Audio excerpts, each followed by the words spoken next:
So how fun to be able to hear from those who know and love Joe and Marcy so well. And the first is Karen. So Karen, come on up. Oh, give it up for Karen. She needs some love. Susie the dog doesn't need all the love. I wanted to be cool and read it on my phone, but I had to have two phones. Anyway, nice to meet you all. Thank you for coming. Marcy and Joe, I thank you so much for letting me be a part of this day. Marcy and I have known each other for 7.5 years and have been pretty close friends for 6. I want to congratulate you once again on just the joy that you bring to my heart, knowing that the two of you are together. And I want to congratulate Nathan and Maya and Mitchell for adding a family member to your family. It's going to be really good. Joe and Marcy Budish, this is your big day. I'm honored to be a part of it and have so much to say. I know you both wondered if true love would ever come your way.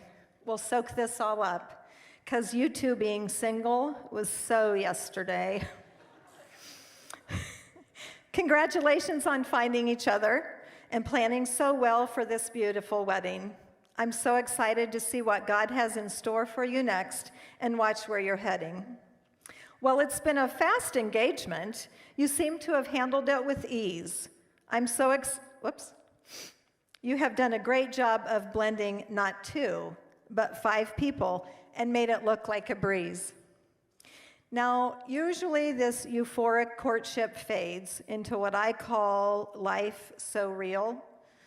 That's not a bad thing, although today I'm sure that doesn't really have much appeal. But with God still guiding you, you will have each other to lean on always, which is ideal. Marcy, let's go back to our beginning, though. It was May of 2013 on Mercy 8 South when we first met. I was starting my career as an oncology nurse, and it was your leadership and example that I will never forget.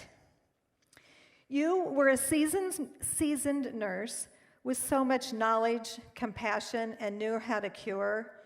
Your experience and nurturing ways made you a natural role model, for sure. I do remember one day someone thought we were sisters, not realizing I was 20 years more mature. Anyway, we were good coworkers, and then just over a year later, I had a little fall one morning in late summer. I called you for your medical advice since my situation was quite a bummer. After surgery and a hospital stay, I needed 6 weeks of wound care on a place that I can't even mention. You offered help and came to my house every single day and gave me professional medical attention. That dedication and care catapulted you from a great friend to my family extension. Now, I often joke, it depends on the situation as to what role I should play. A friend, sometimes I'm your mom, sometimes I'm their grandma, a sister.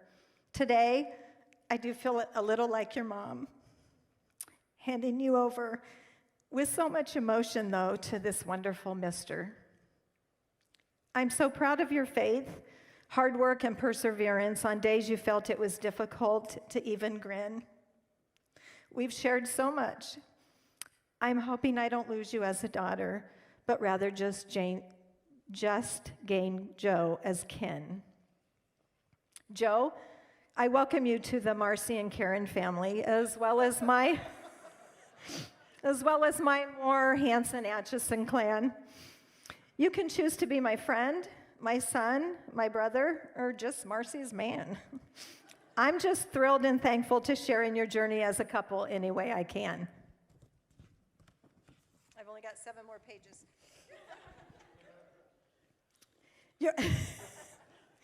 You're gaining such a fine friend and a thoughtful woman as your wife. She has a heart full of love, is a giver who is willing to compromise to keep away strife. I'm certain she's going to go above and beyond to give you a real special, meaningful life. However, let me enlighten you on just a few other things, though it's too late to turn back because the license is signed and she loves the rings. Simple things mean the most to Marcy. Deep conversations, quality time, cozy hugs. However, take note, green peppers, cauliflower, and just an average hotel is a never. She and I also like to go shopping all day at the outlet mall a couple of times a year. I'm just going to ask right now, with those traditions, please don't interfere. Now, you might have to help her keep her car clean. Oh, and she hates being cold. And good luck helping her be on time. Better yet, just know some things can't be controlled. Actually, when she calls and says, I'll pick you up at 10, I clarify and ask, what do you really mean? Do you mean 10 my time or 10 your time, or which is 10:15? She's one of those girls who thinks you can never have too many sunglasses or shoes. And of course, there's those Amazon boxes being delivered, but it's all stuff she needs and will use. You know, Marcy, I'm teasing and saying all this in jest. Because really, I think you're the best. What I love most about is your acceptance of me, regardless of my scars from living. In you, I have seen the eyes and hands of Christ through your loving and forgiving. We have shared so many ups and downs for each other's lives over the past 7 years.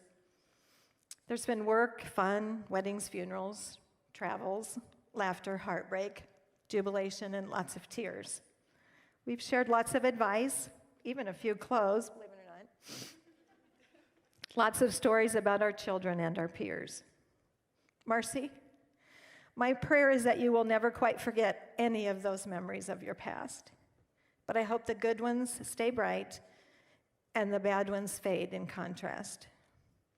I also pray that those memories will be distant enough that you can't stay where you were, that you're able to quickly move forward with Joe on the path that God has made occur, and live each day so intently that your memories now have no blur.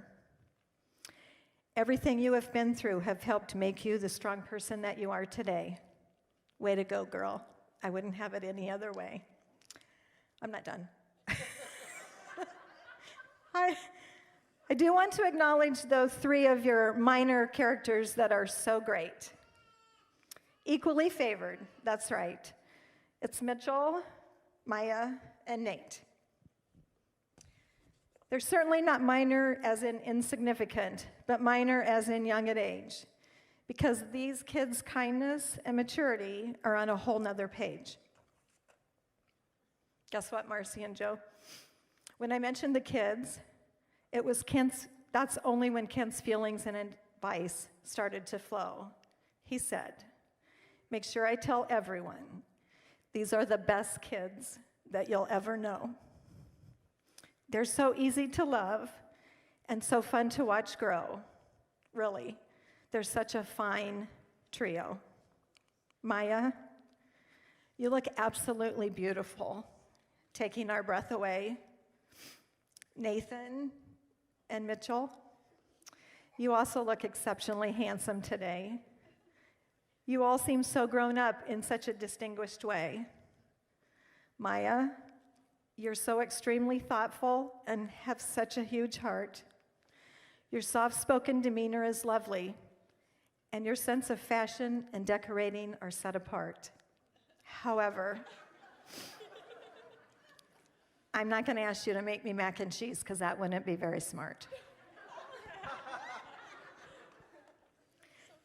Nathan, your work ethic, your intelligence, and your maturity are off the chart. You're definitely an old soul who loves learning, and you make salesmanship look like such a fine art. And the fact that you never stop talking May surprise some, but it's my favorite part. Mitchell, speaking of old souls, are you really a 55-year-old inside that body of yours? I mean, your knowledge, vocabulary, and ideas make lots of adults look like amateurs. You have such a kind heart and helpful attitude. You're always willing to help with the chores. Marcy, you and all the others that are involved have done a fabulous job raising these three. And Joe, hats off to you. You signed up not only to be a husband, but take on an entire family. I'm guessing you knew that wouldn't be all simple and carefree when you got down on one knee. But I'm certain the benefits will far outweigh the risks, and I can already see that you'll be the most upstanding parent anyone could be. Nathan, Maya, Mitchell, you're all winners from recruiting Joe to your game. You're simply getting a new team member, but the rest of your family is going to stay the same. You're all gaining a whole new additional family to love, enjoy, and represent, and that family is going to love you guys and support you back and together with time spent. See, when families grow, regardless of the reason, added love and happiness is always God's intent. Plus, each birthday and Christmas probably is going to mean at least one more present. So would you all join me as I raise a glass and toast to Mr. and Mrs. Joe Budish? She's waited so long to hear that. May your marriage overflow with love, happiness, tons of fun, and just a tiny bit of prudish. That's all that rhymes with Budish. That's it. No other word. Now remember, there was only a rehearsal for the wedding ceremony. Your marriage is unrehearsed. So my advice, I heard it from someone, live each day as if it were your last, and live each night as if it were your first. Oh, and Marcy, I have one more piece of advice from my parents, Lois and Rex. Enjoy your time on your honeymoon. Don't bother to call or text.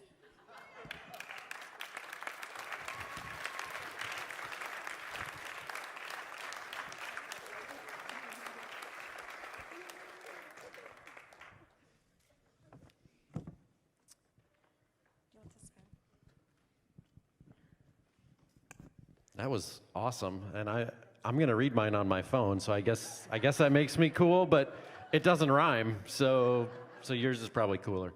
Yeah, the Lors family, it was about 5 years ago that we went randomly to the Iowa Curling Championships, and that's a real thing. Some of you thought that was a joke. It's a real thing. It's here in Des Moines. And you're like, well, who goes to that? And the participants go, and their families go because they have to. And then there was an elderly couple there that I think was lost.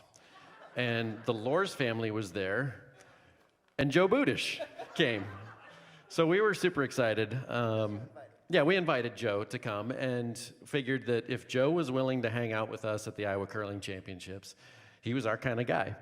And that was right on. We did not know him very well, but after that day, Joe grew into a friend of our family and a personal friend of mine. And through the years, we've learned that Joe's deeply thoughtful. He cares about everyone around him.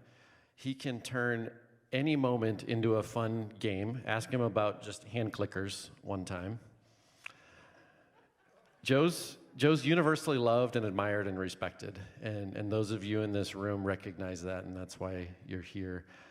Joe's heart for God is just virtually unmatched, and I've counted it an honor to be alongside him as he's helped shepherd our kids and countless other kids in this church. We did a bachelor party last night, and it was great. We were over at the community center, and it was unbelievable how many kids came back to hang out with Joe because he's changed their life.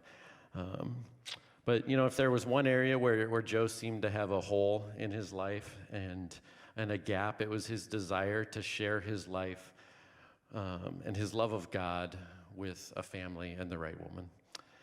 And, before Joe entered our lives, we actually knew Marcy. We were in similar stages of life, and we got to know her, and we got to hang out with her kids and got to know her incredible heart for them and for God and for her job and her passion for all the things around her. And we just got the privilege of standing alongside her as she navigated some incredible challenges in her life with grace and poise and determination. So, yeah, showed up in the trivia in the midst of what was crazy in 2020 when the opportunity arose to plant just a seed between these two. I took it, and God took it from there. It reminded me of Proverbs 13:12, and I'll read this. Solomon shares, "Hope deferred makes the heart sick, but a dream fulfilled is a tree of life." And before me today are two people who have endured deferred hopes and heart sickness, but today we're witnesses to the blooming of a new tree of life with your family. So I don't think this is vodka. Can we toast this? It's water. Okay. So here's to new life and God's blessing on Joe, Marcy, and their newly minted family. Cheers. Cheers.